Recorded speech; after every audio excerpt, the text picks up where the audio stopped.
আপনি কি আপনার সিমে টাকা কাটা নিয়ে চিন্তিত? হ্যাঁ, আমিও চিন্তিত। কিন্তু আমার ফোনে এই নোটিফিকেশনটি আসার পর থেকে আমি একেবারে চিন্তামুক্ত হয়ে যাই। আমরা যখন আমাদের ফোনে টাকা ঢোকাই, টাকা ঢোকানোর পর আমরা যখন ডাটা অন করি, ডাটা অন করার সাথে, সাথে আমাদের ফোন থেকে ১০ থেকে ১২ টাকা এমনিতেই কেটে নিয়ে যায়। আজকে এই ভিডিওতে আমি আলোচনা করব এই টাকা কাটা কিভাবে বন্ধ করতে হয়।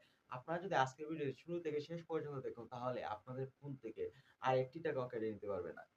আপনি যদি গ্রামীণ সিম ইউজার হয়ে থাকেন, তাই আমি নিশ্চিত যে আপনার ফোনে এখন মাইজিপি অ্যাপসটি আছে। আপনি ১ম আপনার মাইজিপি অ্যাপসে চলে যাবেন। মাইজিপি অ্যাপসে ঢোকার পর আপনারা এই যে এমবি এর এখানে ক্লিক করবেন। এমবি এখানে ক্লিক করার পর আপনারা নিচে দেখবেন যে ফেসবুক এই অপশনটি অন থাকার কারণে আমাদের ফোন থেকে টাকা কেটে নেওয়া হচ্ছে। কারণ আমরা নিজেই পারমিশন দিয়ে রেখেছি।